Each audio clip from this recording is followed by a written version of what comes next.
ते ध्यान उभे विटेवरी सुंदर ते ध्यान उभे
देत राहायचं.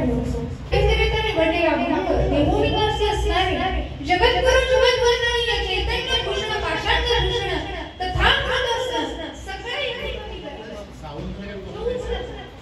एको साऊंड येतो, एको साऊंड. बोल बोल इको कमी कर. गाणं देवोनिवासी असणारे जगद्गुरु जगद्वंदनीय चैतन्य भूषण पाषाण भूषण तथामृत असण्याचे जय रमण अशा श्रीमंत श्री तुकोबरायांचा चार चरणाचा भगवान श्री कृष्णाच्या जन्मावताराची कथा सांगणारा अभंग आज या ठिकाणी सेवेकरिता निवडलेला आहे. विठ्ठला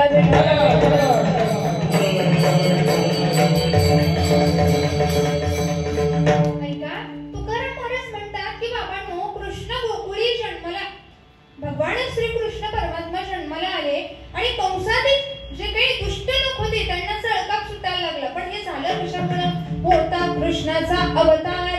ज्यावेळी भगवान श्री कृष्णांनी अवतार धारण केला त्यावेळी काय झालं? आनंद करीती घरोघर. त्या ठिकाणी गोप गोपिकांनी गोकुळामध्ये आनंद पसरला आणि नंतर काय केलं बरं? सदा नाम वाचे गाती, सतत देवाचं नामस्मरण मुखाने केलं आणि प्रेमे आनंदी नाचती. त्या देवाच्या नामस्मरणामध्ये तल्लीन होऊन गेले आणि तुकोबराय म्हटले की हे सगळं केल्यामुळे काय झालं? तर तुका म्हणे हरती दोष करीती आनंदाने घोष. आमच्या आयुष्यातले जे काही दोष होते ते सगळे निघून गेले. कशामुळे? तर आम्ही देवाचा आनंदाने जयघोष केला. असा सरळ साधा अभंगाचा भावार्थ. विठ्ठला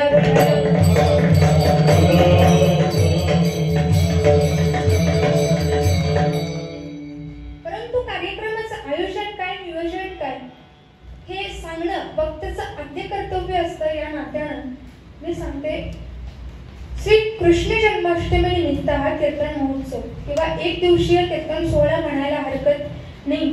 सद्गुरु श्री नित्यानंद स्वामी यांच्या आशीर्वादाने व श्री कृष्ण प्रेमी वाडिया बाबा यांच्या कृपेने आणि कैलासवासी वाडिया बाबा प्रेमी पांडुरंग बुवा गंगीकर यांचा पुण्य स्मरणार्थ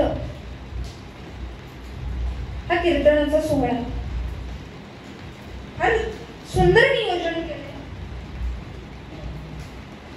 सुंदर असं नियोजन आहे. सुंदर असे गायक आहेत, वादक आहेत, पेटी मास्तर आहेत, विनेकरी आहेत आणि तुम्ही सर्व श्रोतेजन आणि हा गंगीकर परिवार तुम्हा सर्वांचे या ठिकाणी स्वागत करते. आणि ही कीर्तनरूपी सेवा तुम्ही माझ्यासारख्या पामराकडे दिली याहून परम भाग्य काय. माझं पामर आहे काय थोरपण, पायीची वाहनं पायी बरी या उक्तीप्रमाणे तुम्हा सर्वांचा दर्शन घेते, तुमच्या चरणावरती माझे शिरकमन झुकवते आणि याच ठिकाणी कीर्तनरूपी सेवेला प्रारंभ करते. विठ्ठला विठ्ठला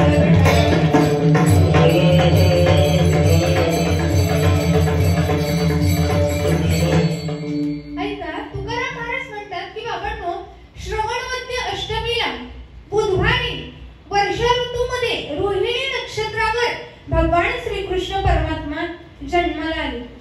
ठीक आहे म्हटले जन्माला आले. आता तुकोबरायांनी सांगितलंय भगवान श्री कृष्ण जन्माला आले, हे खरं आहे. पण आपण सगळे असा विचार करतो की तो तर साक्षात देव आहे. तो म्हणजे कोण? भगवान श्री कृष्ण. मग देवाला कुठे जन्म मरण असतं का? असतं का? तुम्ही ऐकलंय देव जन्म मरण करतात का? ऐकलंय का तुम्ही? नाही, देवांना जन्म मरण नसतं. पण जन्म मरण हे कोणाला चुकलेलं नाही. पहा ना, आता निसर्गाचा नियम आहे, जो व्यक्ती जन्माला आलाय त्याला एक दिवस मरावं लागतं. बरोबर आहे की नाही? गीतेमध्ये सांगितलंय जातस्य हि ध्रुवं मृत्यू ध्रुवं जन्म मृतस्य च तस्मात् परिहर्यते नत्वं शोचितुम् अर्हसि. म्हणजे जी गोष्ट जन्माला आली तिला एक दिवस जावं लागणार आहे. एवढंच नाही, ज्ञानोबरायांनी ज्ञानेश्वरीमध्ये वर्णन केलं काय? उपजेते नासे नाशयते पुनरपि दिशे हे घटिका यंत्र जैसे परिभ्रमेगा. एवढंच नाही, पुनरपि जननी जठरे शयन. म्हणजे माणसाचं जे काही हे जन्म मृत्यूचं चक्र आहे ते नियमितपणे सुरू आहे. मग देवाने काय केलं? जन्म घेतला. मग देवाने कसं काही जन्म घेतला असेल? कारण देवांना जन्म मृत्यू नसतो. बरं ठीक आहे, देवाने अवतार धारण केला. अवतार धारण केल्यानंतर देवाचं रूप काय एक आहे का? अहो किती रूप घेतली? मत्स्य, कच्छ, वराह, नृसिंह, वामन, परशुराम, राम आणि नंतर भगवान श्रीकृष्ण. काय एक अवतार आहे का देवाचा? नाही हो. अनंत अवतार घेसे भक्ताकार हे. कनवाळू कनवाळू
वासना म्हणजे काय?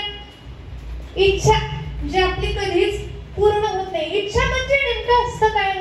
आपण एखाद्या गोष्टीचा विचार करतो, म्हणजे कुठल्या वर्तमानामध्ये राहतो आणि भविष्यात जी गोष्ट होणार आहे त्याचा विचार करतो, ती म्हणजे आपली इच्छा असते. आता ती इच्छा माणसाची संपते का? नाही. आता पहा ना, या धर्तीवरती 3 लोक जन्माला आले. कोण? संत, देव आणि मानव. बरोबर. पहिला वर्ग पाहू मानवाचा. आता तुमच्या आमच्यासारखा सामान्य माणूस जन्माला आला. जन्माला आल्यानंतर त्या ठिकाणी हा देह मिळाला. पंचमहाभूताचा हा देह मिळाला. कशाकरिता? देवे दिला देह भजना घमटा तो या झाला मोठा भाग्येचा. हा देह मिळाला कशाकरिता? देवाच्या चिंतनाकरिता मिळाला. पण परंतु तो माणसानं हा देह कशामध्ये घालवला? प्रपंचामध्ये घालवला. बरोबर आहे की नाही? मग असा हा देह कोणाला मिळाला? मानवाला मिळाला. मग मानवाला इच्छा निर्माण झाली. कोणती? तर माणसाला आता असं वाटतं की 4 अपेक्षा असतात माणसाच्या. एक म्हणजे माणसाला एक बायको असावी, 2 मुलं असावी, 3 BHK फ्लॅट असावा आणि फ्लॅटच्या समोरच्या कोणाकरिता केलं? जगाच्या कल्याणा संतांच्या विभूती.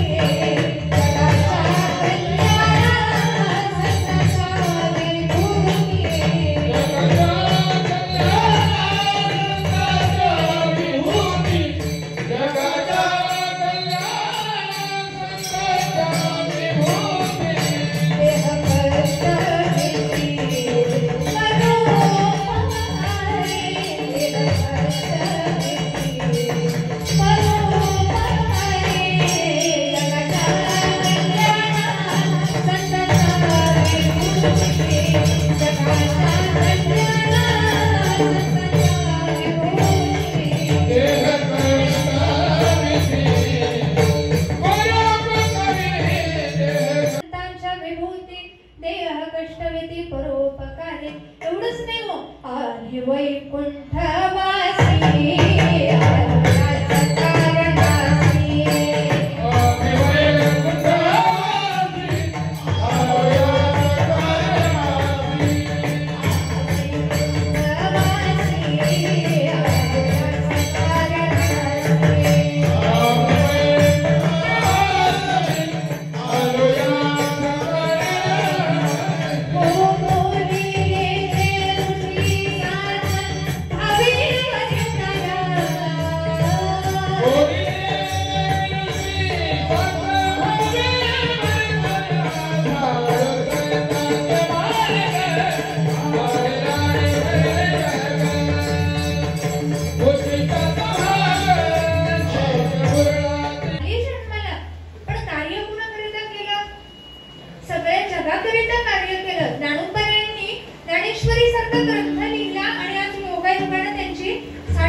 ज्ञानियांचा शिरोमणी वंद्या जोका पूजास्थानी चिंतकाचा चिंतामणी ज्ञानोबा माझा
कृष्णदेवराय ज्यावेळी आपल्या भारतामध्ये आला त्यावेळी त्याला त्या ठिकाणी देवाची मूर्ती फार आवडली बरं का. कारण आपण देवाचं वर्णन करतो, सुंदर ते ध्यान उभे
लावण्याचा गाभा त्रैलोक्याच्या शोभा विठेवर पंढरी पंढरी विठेवर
वासना निर्माण होत असते. एवढंच नाही हो, भगवद्गीतेमध्ये त्या ठिकाणी आपल्याला माहिती की भगवद्गीता कोणी कोणाला सांगितली? भगवान श्रीकृष्णांनी अर्जुनाला सांगितले. तुम्ही सगळेजण पारायण करता म्हणून मी तुम्हाला विचार विचारलं. फार गोड वाटलं मला. आल्यानंतर इथं आल्यानंतर सांगितलं की आमच्याकडची लोक इतकी प्रेमळ आहेत. कशाकरिता? तर भगवत भक्ती करिता, की ते रात्रीचं एक वेळ जेवण ठेवतील, पण रात्री 9 ते 10 भगवद्गीतेचं पारायण करतात. त्यांच्यासाठी एक जोरदार टाळ तुम्हीच वाजवा. हे तुम्ही फार गोड. त्या ठिकाणी भगवान श्रीकृष्णांनी गीता सांगत असताना सांगितलं की हे अर्जुना, तू ज्यावेळी तुझं कर्म करत असतोस ना, त्यावेळी तू फळाची अपेक्षा करायची नाही. अगदी मनामध्ये निरपेक्ष भाव ठेवायचा की मी हे काम करतोय ना, मला हे करावंच लागेल, पण यातून मला काय फळ मिळणार आहे याचं मी मनामध्ये कुठलीच शंका ठेवायची का नाही. का? कारण कर्मण्यवाधिकारस्ते मा फलेषु कदाचन मा कर्मफलं हेतुर्हुर्मा ते समोस्तव कर्मणि. काय करायचं? आपलं कर्म आपण करत राहायचं. माणसाला सुद्धा हेच सांगितलंय की बाबाने तुझं कर्म तू करत राहा, आणि तुझं कर्म जर तू चांगलं केलंस तर त्याचं फळ तुला निश्चितच चांगलं मिळणार आहे. पण कर्म चांगलं करायचं. विठाला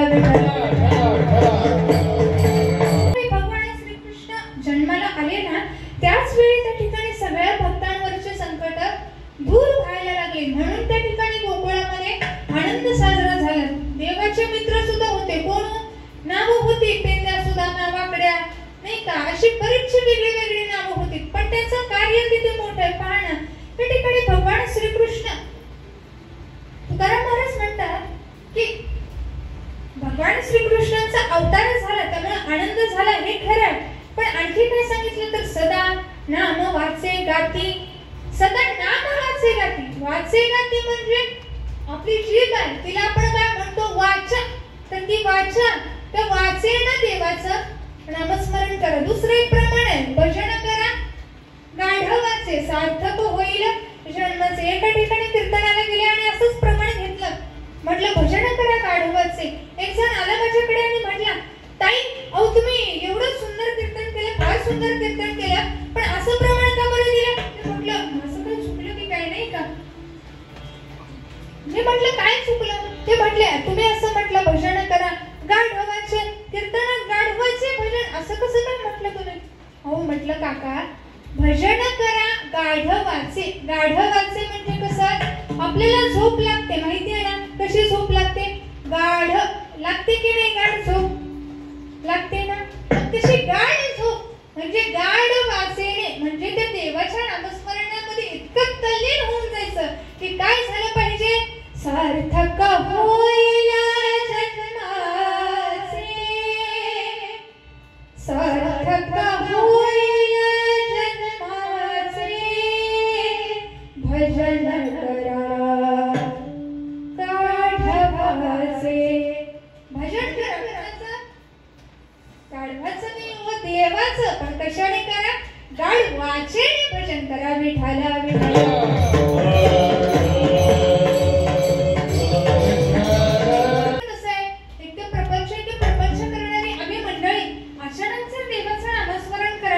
लागलो तर समाज काय पडेल ना. म्हणजे दोन वर्ग असेल की ज्याला सांप्रदायिक येण्यापासून रोखतात. एक सांप्रदायिकच आणि दुसरे ते म्हणजे बिगर सांप्रदायिक. आता मी जास्त सांगत बसत नाही, परंतु लोकांना कधी कधी लाज वाटते. तरुण लोक सहज म्हणून जातात की नाही ताई तरुणपणी परमार्थ केल्यानंतर वयस्करपणामध्ये काही काम शिल्लक राहणार आहेत का? मजेशीरच बोलतात लोक. परंतु तुकाराम महाराज म्हणतात की बाबांनो, तुम्हाला करायचं आहे ना प्रपंच करा, पण प्रपंच करत असताना तुम्हाला फार सुख नाही, सुख असेल पण अत्यंत थोडकंसं सुख आहे. सुख पाहता जवा पडे आणि दुःख पर्वता एवढे. फार दुःख आहे. पण तुकाराम महाराज म्हटले की परमार्थामध्ये परमार्थामध्ये इतका आनंद आहे की आनंदाचे डोही आनंद तरंग, आनंदाचे अंग आनंदाचे. इतका आनंद आहे की तुका म्हणे खातो आनंदाचे लाडू नका सर पडू. ह्या तुम्ही फार आनंद आहे. पण परमार्थ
जन्माला यावं लागलं म्हणजे त्यांना अवतार धारण करावा लागला. तर तो अवतार का घेतला, कुणाकरता घेतला, तर त्याची आपण आता कथा पाहूयात. विठाला विठाला विठाला. होण्यापूर्वी नक्की काय होतं? सगळीकडे दुष्ट लोक मातले होते. जो तो यायचा, धर्माची विडंबना करून जायचा, धर्माची हेळसांड करत होता, धर्माच्या बाजूने कुणी बोलत नव्हतं, सगळीकडे अधर्म वाढला होता. पण त्या ठिकाणी ही धरती रूपी गाय त्या ब्रह्मदेवाकडे गेली. ब्रह्मदेवाला आपली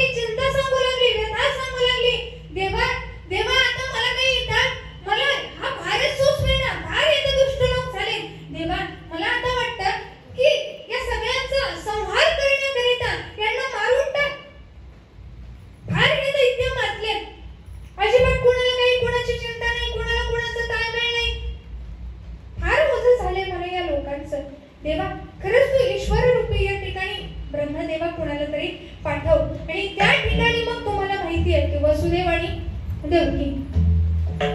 दोघांची लग्नाची चांगली वरात निघाली होती. आता वरात कोणाची होती? देवक राजा होता. त्या राजाची मुलगी ती कोण? देवकी. आणि त्या देवकीचा चुलत भाऊ होता कोण? कंस. तो कंस त्या देवकीच्या आणि वसुदेवाच्या रथाचं सारथ्य करत होता. काय करत होता? ते सारथ्य करत असताना जोरात वरात चालली होती आणि वरात चालली असताना त्या ठिकाणी आकाशात ढग गडगडत जमू लागले. त्या ठिकाणी ढगांचा आवाज येत होता.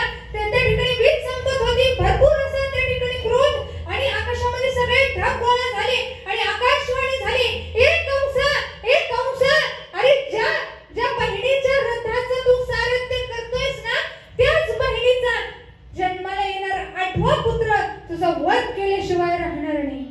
कंसाला राग आला आणि राग आल्यानंतर काय? घेऊन या खडका माराया धावला, हात तो धरीला वसुदेव. त्या ठिकाणी वसुदेव म्हटले, अरे जन्माला येणारा 8वा पुत्र तुला मारणार आहे ना, जन्माला येणारा 8वा पुत्र तुला मारणार आहे, मग तू माझ्या पत्नीला कशाला मारतोय? एक काम कर, जन्माला आलेलं प्रत्येक बाळ मी काय करेन?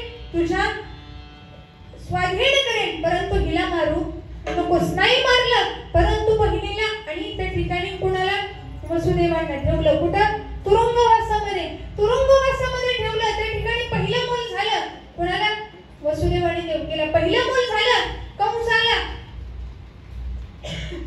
पहिलं मूल जन्माला आलं. वसुदेव सुद्धा घेऊन गेले आणि म्हटले, हे बघ, तू सांगितल्याप्रमाणे पहिलं मूल मी घेऊन आलोय.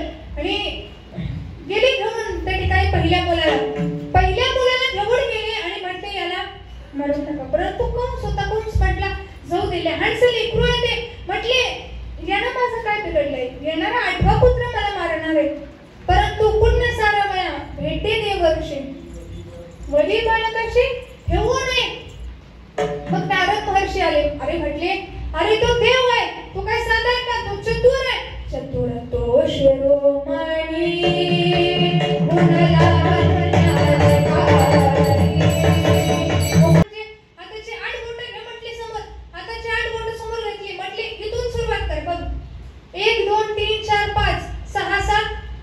इकडून मोजायला सुरुवात केली तर हा 8वा येतोय. आता पण पुन्हा बघ म्हटले 1 2 3 4 5 6 7 8. आता म्हटले इकडून सुरुवात केली तर हा 8वा येतोय, इकडून सुरुवात केली तर हा 8वा येतोय. म्हटले देव चतुर आहे, तू एक काम कर, ह्याला मारून टाक. घेतलं पोरग, धरलं, घर फिरवलं, आपटलं, तसं मारून टाकलं.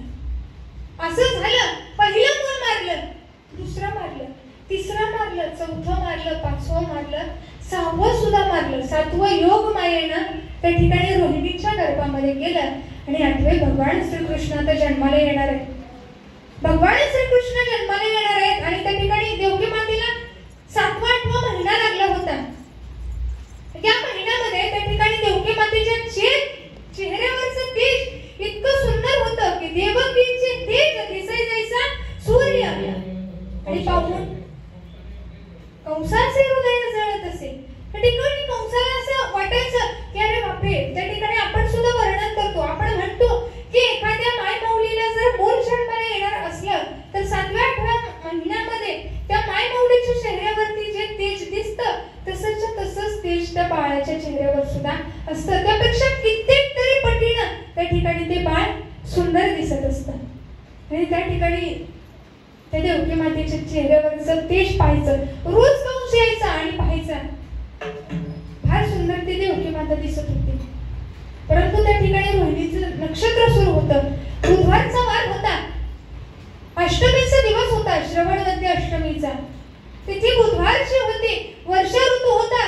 त्या ठिकाणी पाऊस पडत होता. विजांचा कडकडाट झाला, ढगांचा गडगडाट झाला आणि माझे भगवान श्रीकृष्ण जन्माला आले. बोला गोपाल कृष्ण भगवान की जय. अयोनी संभावनो हे काही त्या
गेला आणि त्या ठिकाणी ते वसुदेवांनी काय केलं, त्या बाळाला घेतलं आपल्या डोक्यावरती आणि त्या ठिकाणी निघाले. कुठं? त्या यमुना नदीला पूर आला होता.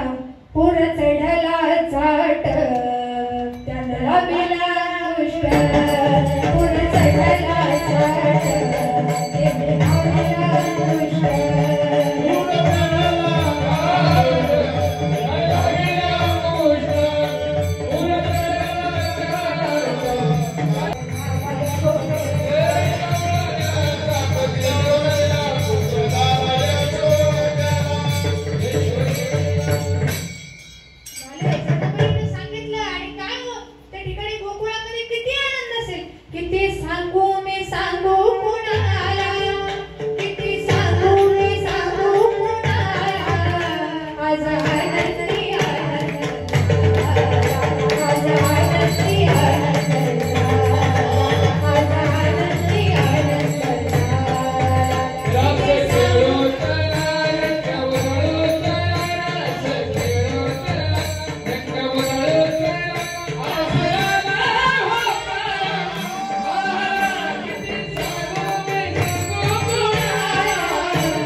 फुलविले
म्हणजे त्या ठिकाणी देवाला लीला कराव्या लागतात किंवा देवाचं कर्म असतं. ते कर्म म्हणजे दिव्य कर्म आहे, अव्यतम असं हे कर्म.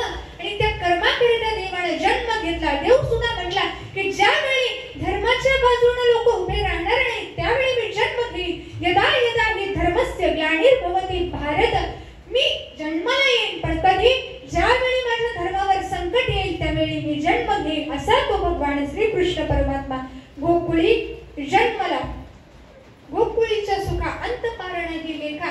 भरपूर काही देवानं केलं आणि असं म्हणतात की आज तुम्ही काला पण करणार आहे ना, आता दही फोडणार आहात. आजच्या कीर्तनामध्ये हेच सांगायचं असतं, चरित्र ते उच्चारावे केले देवे गोकुळी. असं आजचं हे सुंदर असं नियोजन. आणि तुकाराम महाराज म्हटले हेच सांगितलं काय, तुका म्हणे हरते दोष तरी ती आनंदाने घोष. म्हणून तुकोपर्यंतचा हा सरळ साधा अभंग जो माझ्या बुद्धीला पटला त्याप्रमाणे तुमच्या पुढे मांडण्याचा प्रयत्न केला. बोलण्याच्या वाणीतून एखादा चुकीचा शब्द गेला असेल तर गोड अंतःकरणाने माफ करा. या ठिकाणी सुंदर असं नियोजन या गंगीकर परिवारानं केलंय. त्यांचे मोठे भाऊ, खरं तर हे कुटुंब म्हणजे अगदी सांप्रदायिक आहे. मी बरेचदा असं ऐकलं होतं की एज्युकेटेड लोक असतात ते असं म्हणतात की नाही कीर्तन प्रवचन वगैरे करू नये, पण ही फॅमिली अगदी वेल एज्युकेटेड आहे. तरी सुद्धा या काळामध्ये, या जनरेशन मध्ये ते देवाचं नामस्मरण किंवा भगवंताचं चिंतन ते सुद्धा या अशा ठिकाणी, अशा परिसरामध्ये करतायत. हे म्हणजे भाग्याचं म्हणावं लागेल. खरं तर त्यांच्यासाठी एक जोरात टाळ्या वाजवा. खरंच सुंदर नियोजन केलं. त्यांचे मोठे भाऊ यांच्या स्मरणार्थ किंवा त्यांची आठवण राहावी म्हणून त्यांचं हे किती पुण्य स्मरण आहे.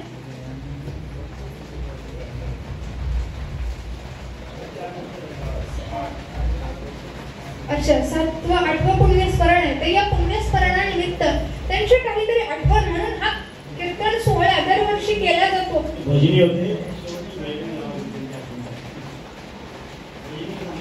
बरं, ठीक आहे. त्या ठिकाणी खूप आभार व्यक्त करते. सुंदर असे गायनाचार्य आदरणीय महाराज, आपलं नाव काय? मोरे महाराज फार गोड गातात बरं का. त्यांच्यासाठी एकदा टाळ्या वाजवा. त्यांचा आभार व्यक्त करते.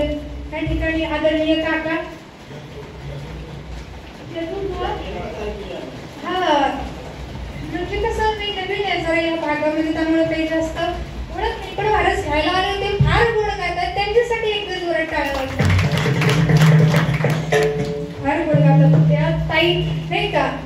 खरं तर आज ज्ञानाई मुक्ताई माझ्या कीर्तनामध्ये अवतरल्या की आज महिला कीर्तनात आणि त्यांच्या कीर्तनासाठी कोणीतरी उभं राहिले. त्याबद्दल तुमचेही आभार व्यक्त करते. दोन्ही सुद्धा आपल्याकडच्याच आहेत आणि त्या काकू तुमचेही आभार व्यक्त करते. सुंदर असे टाळकरी या मणिकर या किंवा तुमचेही आभार व्यक्त करते. समस्त गंगीकर परिवाराचा आभार व्यक्त करते. आणि तुम्ही सर्व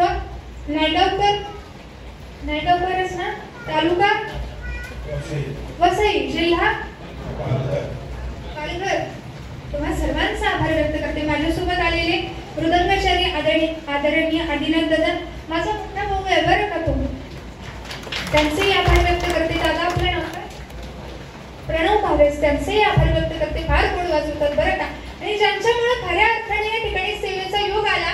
मला ते म्हटले की आज मी माझ्या मुलीच्या कीर्तनामध्ये पहिल्यांदाच कीर्तनाची साथ करतोय. आल्यापासून मला त्यांनी तेवढंच सांगितलं. असे मला माझ्या बाबांसारखे असणारे आदरणीय भरत महाराज पासळकर गोड गातात. ते अगदी शास्त्रीय म्हणा किंवा असे भजन वगैरे फार सुंदर.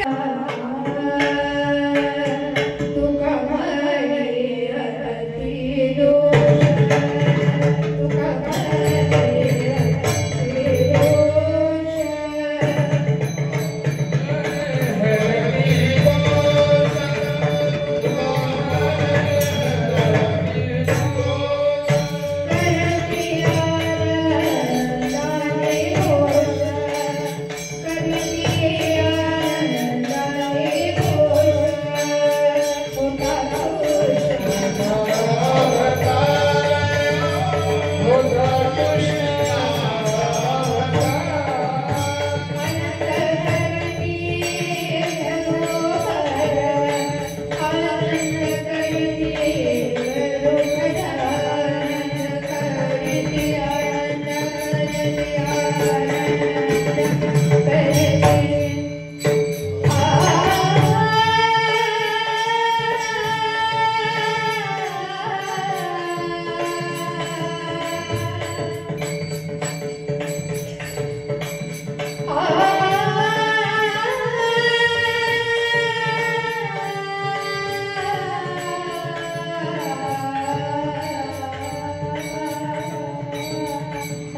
जय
प्रेमी वाल्या बाबा की जय। बोलो सब संतन की जय। आत्मस्वरूप